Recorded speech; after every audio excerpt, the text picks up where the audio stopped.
As you know, we've got this public forum which is coming up on July 11 on essentially on your report. Yes.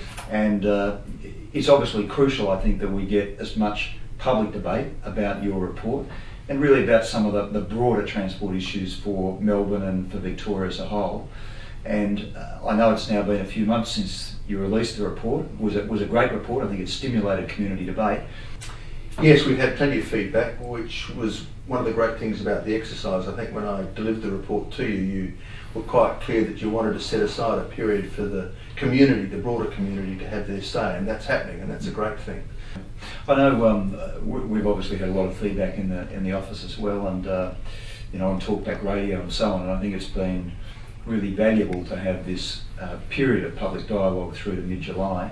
And what's come through really clearly, I think, in those discussions is the point you picked up in your report, and that is doing nothing is not an option. But secondly, just the extent of this population boom that we're going through. And you know, I make this point in many speeches that this is a bigger population boom this time around than the post-war migration boom. It's a bigger population boom than the gold rush of the 1850s. And so getting the right long-term decisions is absolutely crucial. And you know, I think that's really at the heart of your report, isn't it? No doubt. Yeah. Depending upon what week you look at, 12 to 1,500 people a week coming to live effectively in Melbourne.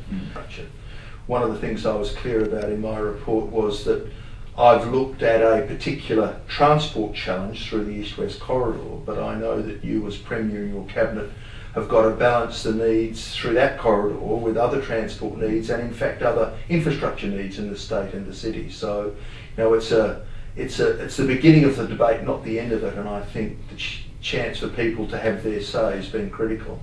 But I also think it's an opportunity because, in a sense, we are the beneficiaries of the work done by the forefathers of the city. In some cases, it's 150 years ago, and there is an opportunity, I think, now to put in place infrastructure which our children will be the beneficiaries of, albeit that we'll have to accept some short and medium-term disruption while it's being put in place. I just had a discussion this week with Ross Garner too on climate change, and as you noted in your report, if we're to tackle climate change too, public transport and a more efficient transport system are going to be absolutely crucial in the way in which we achieve that. Yes, there's no doubt.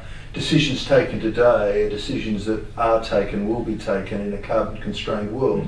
And I think that presents a whole set of challenges which we have to face as individual members of the community, but you and your Cabinet will have to reflect on when you look to making the final decisions.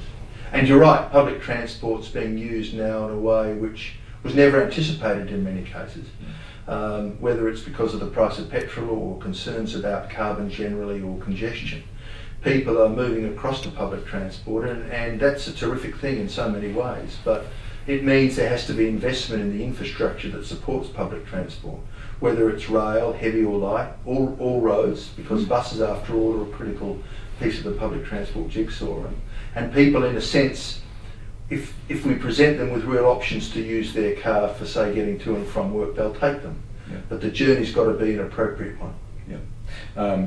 As you know, the PM's been in town, and so we visited Toyota for again, just confirming the hybrid manufacture there. And I think one of the points you make in your report is, you know, on the roads, that the technology in cars is going to be important, and so getting that hybrid manufacture here, I think, will be great. And as you know, I foresee the day where you'll take your car home at night and you'll plug it in, and you're on wind power, you're on solar power, and you're completely then on a renewable system. You talked about the motor car. One of the things we talk about in our report is to talk about the importance of vehicle technology, because we know that the motor car has a couple of challenges against it. It's so important to our daily lives. It's at the heart of personal freedom in so many ways, and people love their cars and wish to use their cars for many different reasons. But we know if that's going to continue into the future, one, we need to make sure that the motor car substantially reduces its carbon footprint, and secondly, that particularly in areas where there's real congestion, we've got strong public transport alternatives, and again, that's going to require us to change our habits in some ways. I think people are up for the challenge. But the infrastructure needs to be in place to help them make it.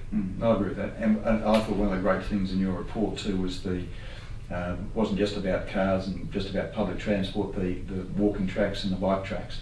And it is amazing if you look in Melbourne now, the growth in the number of people who are cycling. And if you put the infrastructure down and the separate roads there or the separate tracks, people will use their bikes.